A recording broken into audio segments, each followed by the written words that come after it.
Hey guys, welcome back to my YouTube channel commerce Guruji. आज हम लोग पढ़ेंगे क्या, जॉइंट हिंदू फैमिली बिजनेस और कोऑपरेटिव सोसाइटी पढ़ेंगे। अगर आपने इसकी प्रीवियस वीडियो नहीं देखी है तो हमारे डिस्क्रिप्शन में दिए हुए लिंक पर जाकर आप प्रीवियस वीडियो को देख सकते हैं। चलिए हम लोग स्टार्ट करते हैं। अगर हम लोग joint joint Hindu family business की बात करते हैं तो जॉइंट हिंदू फैमिली बिजनेस हमारा 2 सेकंड। अगर हम लोग जॉइंट हिंदू फैमिली बिजनेस की बात करते हैं, इसमें क्या होता है हमारा, ये होता है हमारा, it is a form of business, यानी ये फॉर्म ऑफ बिजनेस होता है जो कि which is owned and manage by member of Hindu family. Clear है, member of Hindu undivided family होती है, यानी कि ये ऐसा फॉर्म ऑफ बिजनेस है।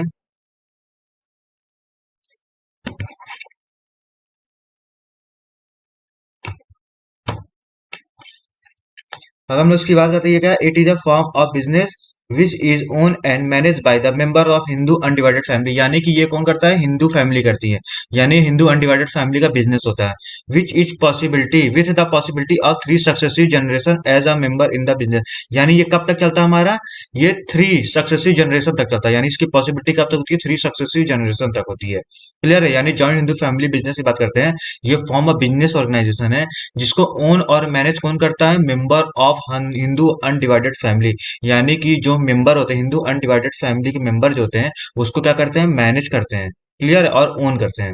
अब हम उसके फीचर की बात करते हैं, ये ऐसा फीचर, मतलब कि क्या क्या फीचर हैं जो हिंदू अनडिवाइडेड फैमिली बिजनेस के हैं। क्लियर है, अगर हम लोग फॉर्मेशन की बात करते हैं, Hindu undivided family is form with at least 2 member, यानी इसको फॉर्म करने के लिए कितने मेंबर चाहिए, कम से कम एटलीस्ट 2 मेंबर चाहिए, of family having ancestral property, यानी कि जो हमारे पूर्वजों की प्रॉपर्टी होती है वो भी होनी चाहिए।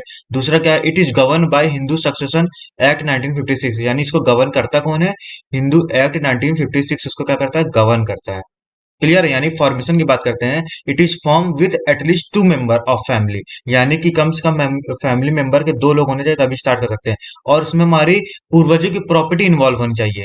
क्लियर है, it is govern by Hindu succession family, यानी इसको गवर्न कौन करता है, हिंदू सक्सेशन फैमिली गवर्न करती है।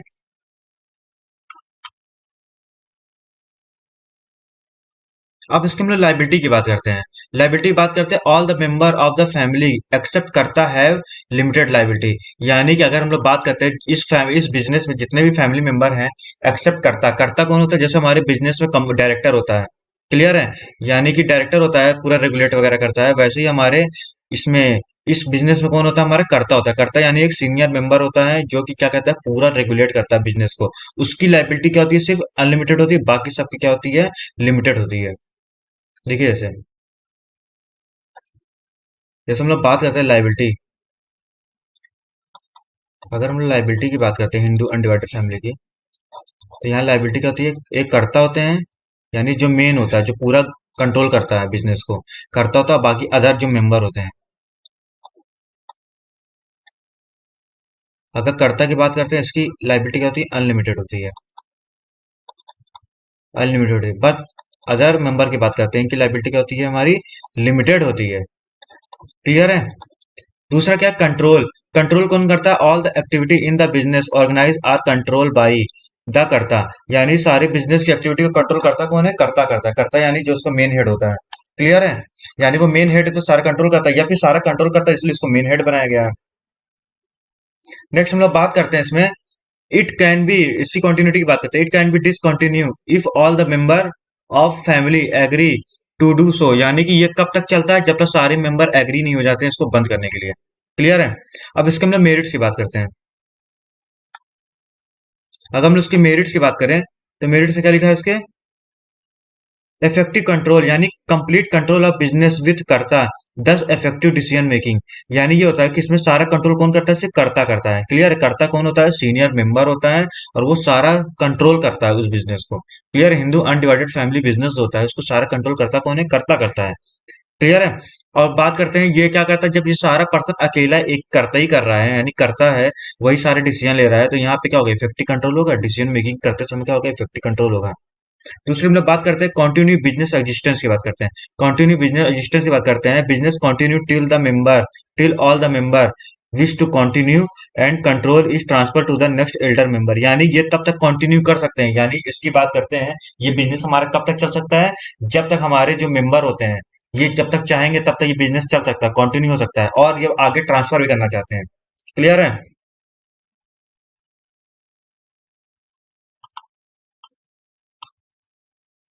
अब हम लोग बात करते हैं, और ये 2 सेकेंड, अगर हम लोग बात करते हैं यहाँ पे लिमिटेड लाइबिलिटी ऑफ मेंबर, यानी जैसे मैंने बताया था यहाँ पे लिमिटेड लाइबिलिटी होती है मेंबर की, यानी member of the family enjoy limited liability to their share in the business, यानी जो मेंबर होते हैं उनकी लाइबिलिटी क्या होती है, लिमिटेड होती है, बट एक्सेप्ट करता की क्या होती है हमारी, उसकी अनलिमिटेड होती है।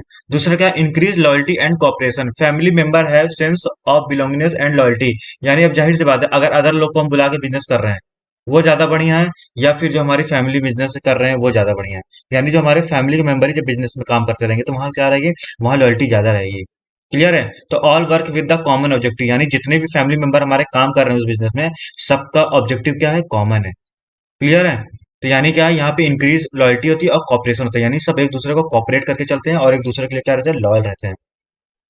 अब इसकी लिमिटेशन की बात करते हैं, यानी इसकी कुछ कमियां, डिसएडवांटेज की बात करते हैं। तो लिमिटेड रिसोर्स होता है, यानी business can be funded mainly from ये ancestral property, hence limiting the financial resource, यानी क्या बोल रहा है कि जो हम लोग क्या कहते हैं यहाँ पे हमारी जो रिसोर्सेज होती है, अगर हम लोग हिंदू अनडिवाइडेड फैमिली यूज कर रहे हैं या चला रहे हैं, तो यहाँ पे हम लोग पूर्वज की प्रॉपर्टी यूज होती है, तो यानी डिपेंड करती है हमारी रिसोर्स किस पे डिपेंड करती है, पूर्वज की प्रॉपर्टी पे। अगर पूर्वज की प्रॉपर्टी ज्यादा है तो रिसोर्स हमारा ज्यादा होगा, अगर पूर्वज की प्रॉपर्टी कम है तो रिसोर्स क्या रहेगा, हमारा कम रहेगा। क्लियर है? दूसरा क्या है, अनलिमिटेड लाइबिलिटी ऑफ कर्ता, यानी यहाँ पे लाइबिलिटी क्या होती है, अगर लिमिटेशन की बात करते हैं तो यहाँ पे क्या होती है, लिमिटेड लाइबिलिटी होती है किसकी, और अनलिमिटेड लाइबिलिटी किसकी होती है, हमारी कर्ता की होती है। बट हमारी अदर मेंबर की क्या होती है, लिमिटेड होती है। बट इन केस कर्ता की क्या होती है, अनलिमिटेड होती है, यानी कर्ता की जो पर्सनल प्रॉपर्टी होती है, यानी personal property of karta at a risk he has unlimited liability, यानी कि सारे मेंबर तो एंजॉय कर रहे हैं लिमिटेड लाइबिलिटी के, बट कर्ता जो हमारा लीडर है, यानी जो पूरा संभाल रहा है बिजनेस को कंट्रोल कर रहा है, उसकी लाइबिलिटी तो अनलिमिटेड है। क्लियर? ये भी तो डिसएडवांटेज की बात हुई ना। दूसरी हम लोग बात करते हैं डोमिनेंस ऑफ कर्ता की, यानी डोमिनेंस ऑफ कर्ता की बात करते हैं, difference of opinion among member and कर्ता में कॉज कॉन्फ्लिक्ट एमंग्स देम, यानी ये बोल रहा है जो डिफरेंट डिफरेंट मेंबर के होते हैं ना, difference of opinion among member, यानी जो हमारे मेंबर के डिफरेंट डिफरेंट ओपिनियन होते हैं, बट कर्ता क्या करता है, उसको सॉल्व कर देता है, या फिर क्या कहते हैं, कर्ता की वजह से क्या होता है, यहाँ पे कॉन्फ्लिक्ट होता है। दूसरा हम लोग बात करते हैं लिमिटेड मैनेजरियल स्किल की, यानी लिमिटेड मैनेजरियल स्किल की बात करते हैं, कर्ता में not have knowledge and expertise of all the function perform in the business, यानी कर्ता बनता कौन है, जो सीनियर मेंबर होता है, जो सीनियर मेंबर होता है हमारा। हाँ, क्लियर? अब जरूरी नहीं है कि वो उसके पास एक्सपर्ट नॉलेज ही हो, उसके पास एक्सपर्ट नॉलेज जरूरी नहीं है।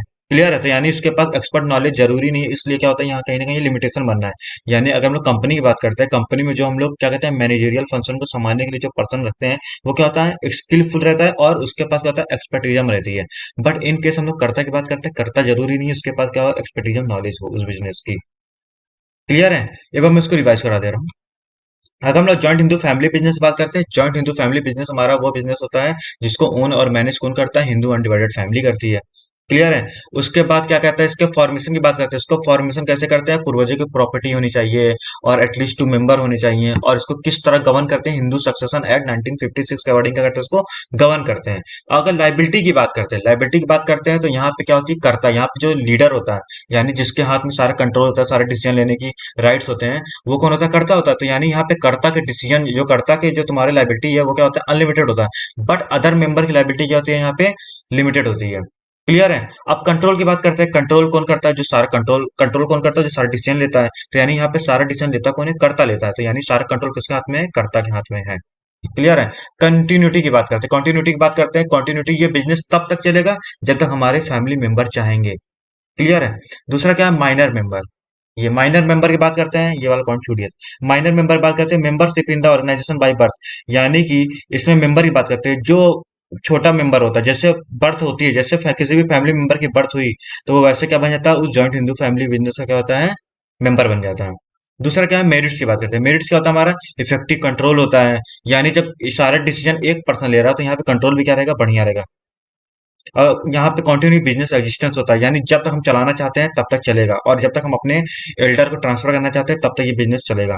क्लियर है? दूसरा क्या, लिमिटेड लाइबिलिटी होती है मेंबर की लाइबिलिटी क्या होती है, लिमिटेड होती है, बट हमारे कर्ता की लाइबिलिटी क्या होती है यहाँ पे, अनलिमिटेड होती है। इंक्रीज लॉयल्टी एंड कॉपरेशन, यानी जब सारा काम हमारे फैमिली मेंबर ही कर रहे हैं तो यहाँ पे लॉयल्टी भी ज्यादा होगी और कॉपरेट भी करके चलेंगे आपस में, एक दूसरे की सुनते हुए चलेंगे। क्यों? क्योंकि दो सबका मोटिव क्या है, हमारे बिजनेस का सेम है। क्लियर है। दूसरा क्या है, लिमिटेशन। लिमिटेशन की बात करते हैं, इसके डिसएडवांटेज की। डिसएडवांटेज बात करते हैं, यहाँ पे रिसोर्स क्या रहता है, लिमिटेड रहता है। क्यों? क्योंकि यहाँ पे हम लोग अपने पूर्वज की प्रॉपर्टी तो यूज कर रहे हैं।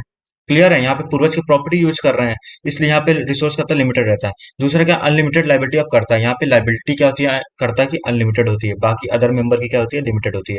तो जो करता की लाइबिलिटी कहीं ना कहीं डिसएडवांटेज तो बना ना। दूसरा क्या है, डोमिनेंस ऑफ कर्ता, यानी कर्ता के डोमिनेंस की बात करते हैं। कर्ता कहीं ना कहीं यहाँ पे क्या कर रहा है, टॉप पोजीशन पे रहता है। क्लियर है। और यहाँ पे जो सारा जो कॉन्फ्लिक्ट होता है मेंबर मेंबर के बीच में, कर्ता ही सॉल्व करता है। लिमिटेड मैनेजरियल स्किल की बात करते हैं, जो कर्ता हमारा होता है उसके पास मैनेजरियल स्किल एक्सपर्टीजम तरीके से नहीं होती है। क्लियर है। अब हम लोग बात करते हैं किसकी, कोऑपरेटिव सोसाइटी की।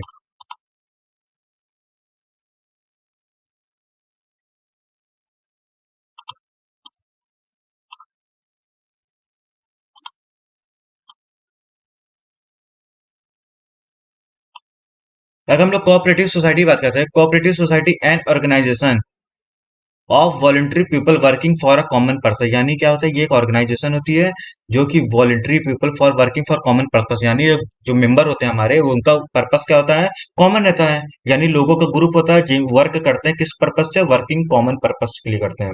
With an aim to protect, यानी प्रोटेक्ट करने के लिए इनका मेन एम क्या होता है, प्रोटेक्ट करता है इकोनॉमिक और सोशल इंटरेस्ट ऑफ मेंबर, यानी जो उनके मेंबर होते हैं उस सोसाइटी के जो मेंबर हैं, कोऑपरेटिव सोसाइटी के जो मेंबर है, यानी उस ऑर्गेनाइजेशन, यानी वो ऑर्गेनाइजेशन क्या है, कोऑपरेटिव सोसाइटी है, तो यानी उसकी जो मेंबर है उनके इकोनॉमिक इंटरेस्ट और सोशल इंटरेस्ट को क्या करने के लिए, प्रोटेक्ट करने के लिए रहता है।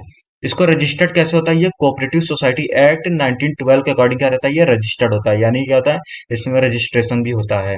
क्लियर है। यानी हमारी बात करते हैं कोऑपरेटिव सोसाइटी की, ये वॉलंटरी पीपल का क्या होता है, ऑर्गेनाइजेशन होता है, जो कि उसमें पीपल लोग काम कर रहे हैं, जो लोग वहां काम कर रहे हैं उनका पर्पस क्या रहता है, कॉमन रहता है। जो कॉमन पर्पस रहता है और उनका एम क्या रहता है, उनका मेन एम ये रहता है कि ये लोग क्या करते हैं, अपने मेंबर को प्रोटेक्ट करते हैं इकोनॉमिकली और सोशली भी। क्लियर है। दूसरी बात करते हैं, ये रजिस्ट्रेशन इनका क्या रहता है, कोऑपरेटिव सोसाइटी एक्ट 1912 के अकॉर्डिंग क्या रहता है, इनका रजिस्टर्ड रहता है। अब इसका हम लोग फीचर की बात करते हैं। अगर हम लोग फीचर की बात करते हैं, वॉलंटरी मेंबरशिप, यानी वॉलंटरी मेंबरशिप की बात करते हैं, तो any individual irrespective of caste, gender, religion with common interest, is free to join और लीव द कोऑपरेटिव सोसाइटी, यानी ये बोल रहा है कि कोई भी मेंबर, अगर मेंबरशिप की बात करते हैं, किसको मेंबरशिप मिलेगी, यानी मेंबरशिप हर एक इंडिविजुअल को मिलेगी, कोई कास्ट कोई जेंडर नहीं देखा जाएगा। जिस पर्सन को कहते हैं कॉमन इंटरेस्ट है ज्वाइन होने में, वो क्या मतलब कॉमन इंटरेस्ट में ज्वाइन करना चाहता है तो ज्वाइन कर ले, और उसको मन करता है अपने डिजायर के अकॉर्डिंग छोड़ना चाहता है तो छोड़ दे। यानी कोई लीगल फॉर्मेलिटीज नहीं होती है यहाँ पे। क्लियर है। लीगल स्टेटस की बात करते हैं, लीगल स्टेटस बात करते हैं, कोऑपरेटिव सोसाइटी क्या होता है, सेपरेट आइडेंटिटी होती है, यानी यहाँ पे क्या होती है, सेपरेट आइडेंटिटी होती है, distinct from its member. Clear है। और इसका इसका रजिस्ट्रेशन क्या होता है, मॉनिटरी होती है, यानी जैसे कंपनी में क्या होता है, वो सेपरेट लीगल एंटिटी होती है, वैसे इसमें भी सेपरेट आइडेंटिटी होती है, यानी कि यहाँ पे जो मेंबर होते हैं और कोऑपरेटिव सोसाइटी ऑर्गेनाइजेशन जो है, दोनों क्या है, अलग। क्लियर है। दूसरा हम लोग बात करते हैं लिमिटेड लाइबिलिटी, यानी जिसमें मेंबर होते हैं उनकी लाइबिलिटी क्या होती है, लिमिटेड होती है, यानी इनकी पर्सनल प्रॉपर्टी क्या है, सिक्योर है। यानी इनको अगर कल को इन केस लॉस होता है, कुछ भी होता है, तो इनकी कितने लॉस होने के चांसेस, जितना इनका कंट्रीब्यूशन है उतना ही लॉस होगा, इनकी पर्सनल प्रॉपर्टी में कोई इफेक्ट नहीं आएगा। क्लियर। यानी इनकी पर्सनल प्रॉपर्टी क्या है, यहाँ पे सिक्योर है। नेक्स्ट हम लोग बात करते हैं कंट्रोल की। यहाँ पे कंट्रोल किसके हाथ में होता है, all the decision making power in the hands of an elected managing committee. Clear. यहाँ पे एक मैनेजिंग कमेटी बनाई जाती है जिसको क्या करते हैं, वोटिंग राइट से सेलेक्ट किया जाता है, यानी जो हमारे कोऑपरेटिव सोसाइटी के जितने भी मेंबर है, यानी हमारी कोऑपरेटिव सोसाइटी के जितने भी मेंबर हैं, वो लोग क्या करते हैं, वोटिंग के थ्रू क्या करते हैं, यहाँ पे सेलेक्ट करते हैं, कोई कमेटी बनाई जाती है, इसको क्या बोलते हैं, मैनेजिंग कमेटी बनाई जाती है, जो कि सारा कंट्रोल करता है, सारा डिसीजन लेता है। क्लियर है। दूसरा क्या है, यहाँ पे सर्विस मोटिव, यहाँ पे मेन मोटिव क्या होता है हमारा, society is form with the motive of providing mutual help to team member, यानी कि हमारा सर्विस मोटिव होता है, यानी हेल्प होता है। यहाँ पे हम लोग किस लिए इसको बनाते हैं, यहाँ पे हमारा एक म्यूचुअल हेल्प होता है, mutual help to team member करते हैं। क्लियर है। यहाँ पे मोटिव क्या होता है हमारा, providing mutual help to team member, यानी कि अपने टीम मेंबर को हेल्प करना, ये सर्विस मोटिव है। अब इसकी मेरिट्स की बात करते हैं, इसमें क्या खासियत है। अगर हम लोग इसकी मेरिट्स की बात करते हैं, इक्वालिटी इन वोटिंग स्टेटस, यानी कि यहाँ पे ईच मेंबर को क्या होता है, वोटिंग राइट देने का क्या होता है, राइट मतलब वोटिंग राइट देने का अधिकार होता है। क्लियर है। यानी हर एक मेंबर एक वोट दे सकता है।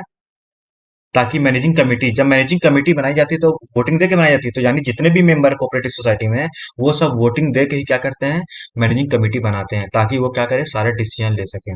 दूसरा क्या है, लिमिटेड लाइबिलिटी। यहाँ पे लाइबिलिटी क्या होती है, मेंबर की लिमिटेड होती है, ये भी क्या है इसका एडवांटेज है।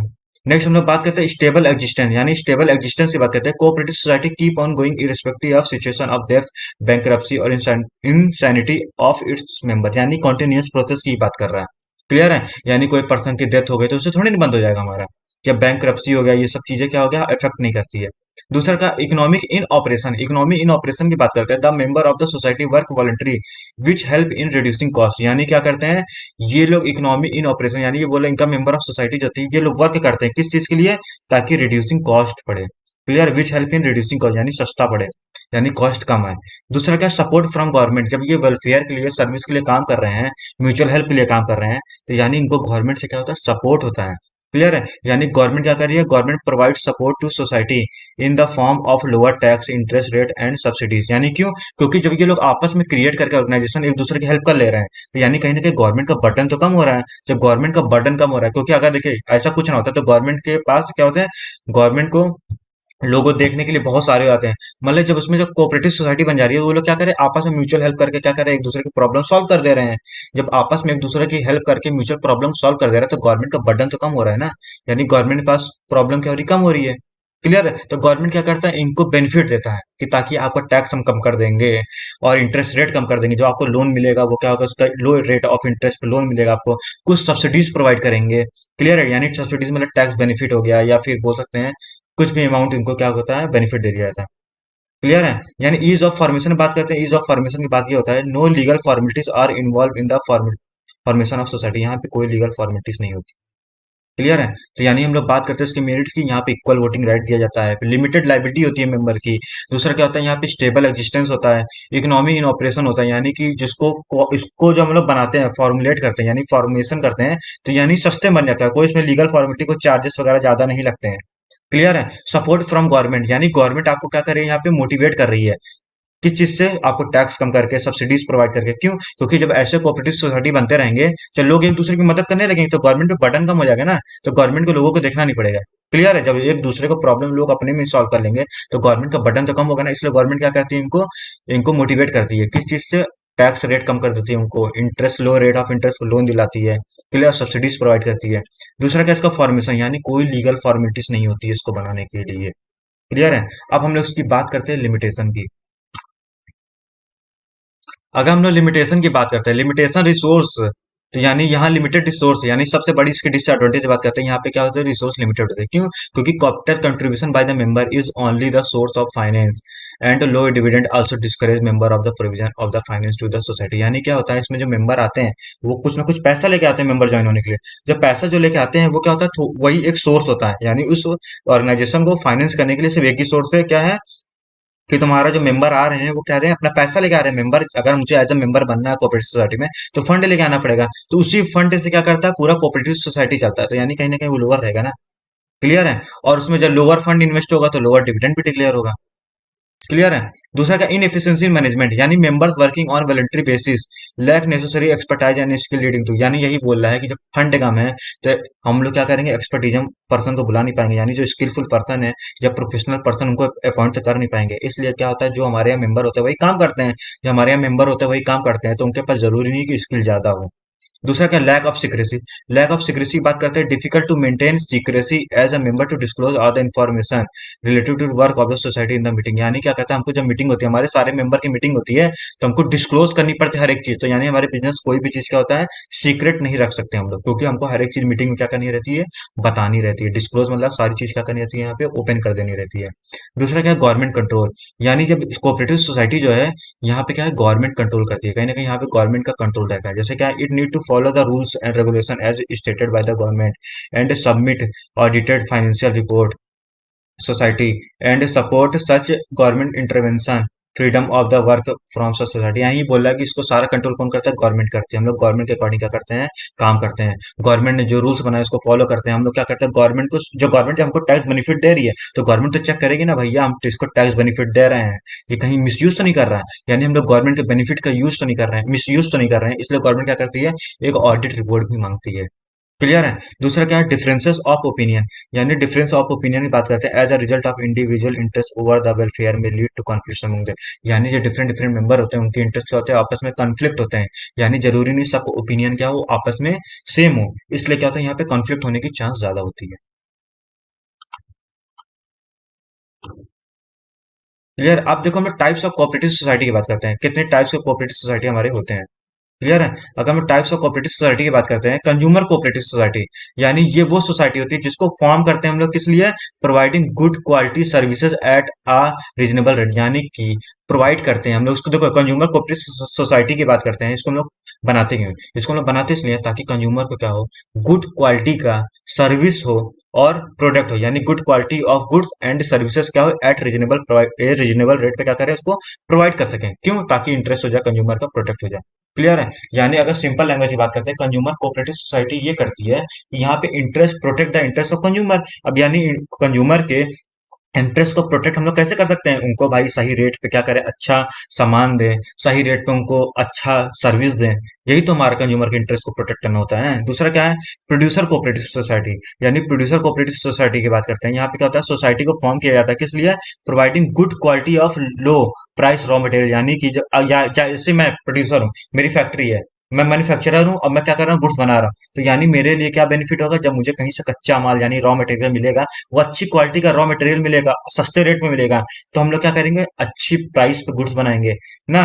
यानी अगर हमको महंगा ही सामान मिलेगा तो गुड्स भी तो महंगा बेचेंगे। अगर सस्ता सामान मिलता है रॉ मटेरियल, तो उससे हम लोग सस्ता सामान बनाएंगे और प्राइस भी कम रहेगी मार्केट में। क्लियर है।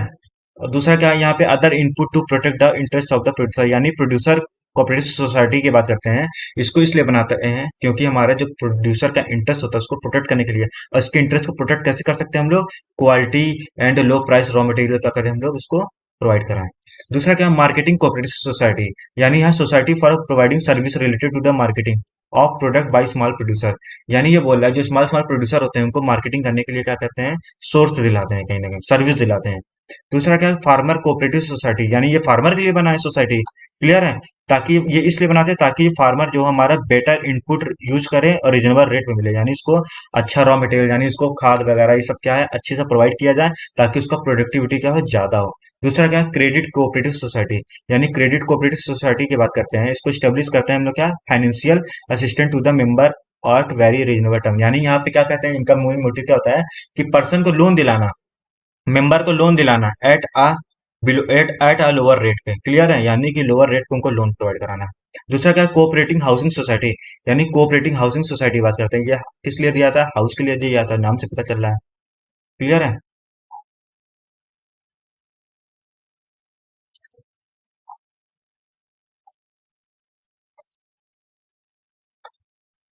क्लियर है। यहाँ कोऑपरेटिव हाउसिंग सोसाइटी, यानी ये सोसाइटी को फॉर्म किया जाता है constructing house for its member at a reasonable cost, यानी कि सस्ते रेट में उनको हाउस बनवा के देना।